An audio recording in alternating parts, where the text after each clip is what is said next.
And welcome to the lecture on piercing the dragon's heart. Should sound familiar, give you an idea and give you a picture in your mind what we're going to do. What it is learning to poke with accuracy. All right, there's several places you want to poke. Ideally, I train for poking for the head.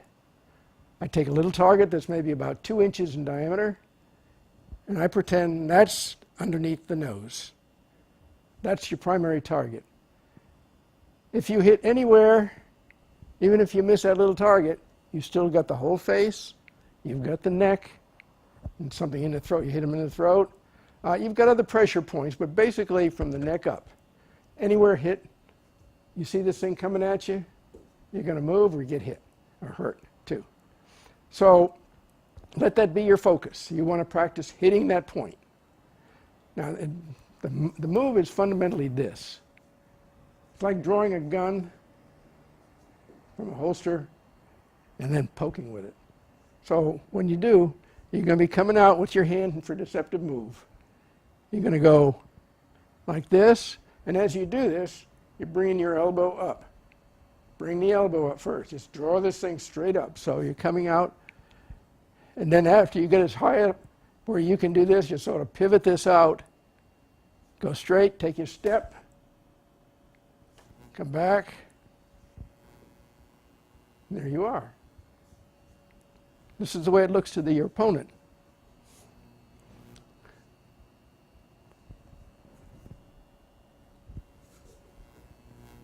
Okay? Now when you're doing that, it's going to look something like this. You're going to draw back into ready stance. Then you're going to go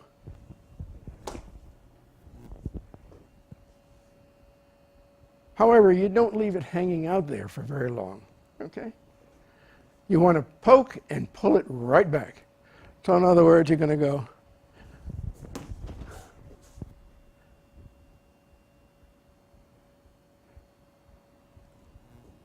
don't leave it there, because if you leave it there too long, somebody's going to say, oh, gee, that looks like a nice cane. I think I'd like to have it. And I'm going to beat you over the head with it. And you find this thing coming back at you. Don't do that. Okay, so practice it. You're back in the ready stance. Now when you hold it, I like to hold it up into the bend of the crook, right here. Not here, not all the way this way. Here, you have a tendency, if your hand's not tight or you're sweaty, you're going to slide. Here is good. It's really solid. But when you come back and you want to do an overhand strike or some other strike, it might twist in your hand. But here seems to be a good compromise. So when you poke,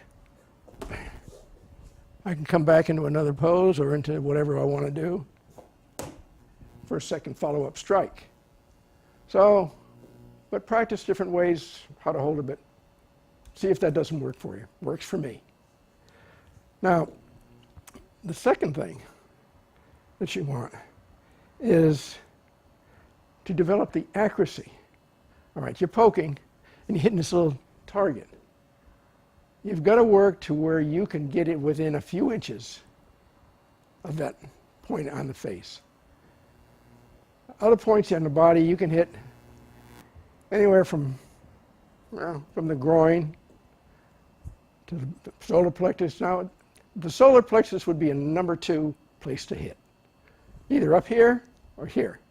Now, when you hit the solar plexus, essentially what you're going to do is you'll be able to stop somebody coming, like they're making a move on you, and you can stop them. Again, you can do it not only this way. If you happen to be standing here, you step back.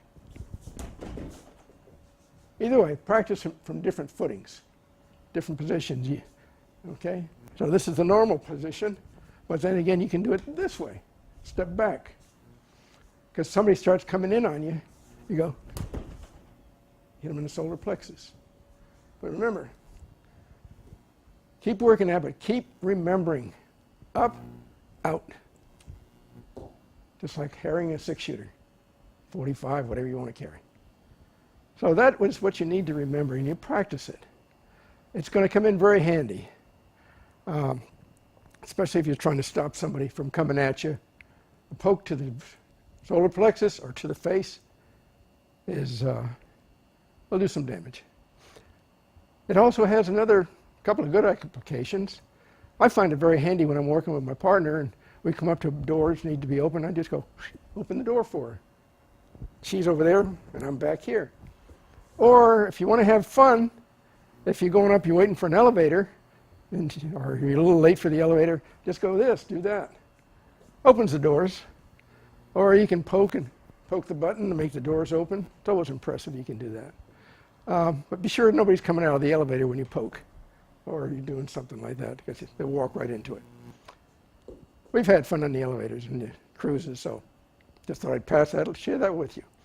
Anyway, that is pretty much what Pierce the Dragon's Heart is.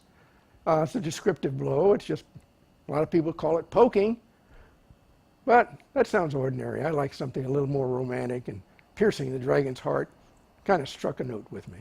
I hope it does with you, and I hope you have a lot of fun working with it.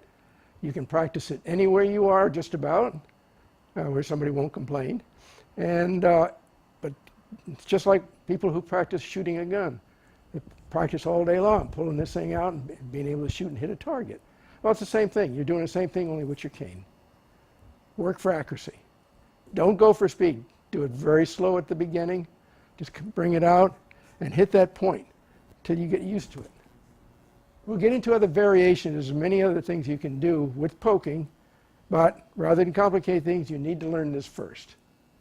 So go work with it, have fun, and I'll see you in the next lecture. Thank you.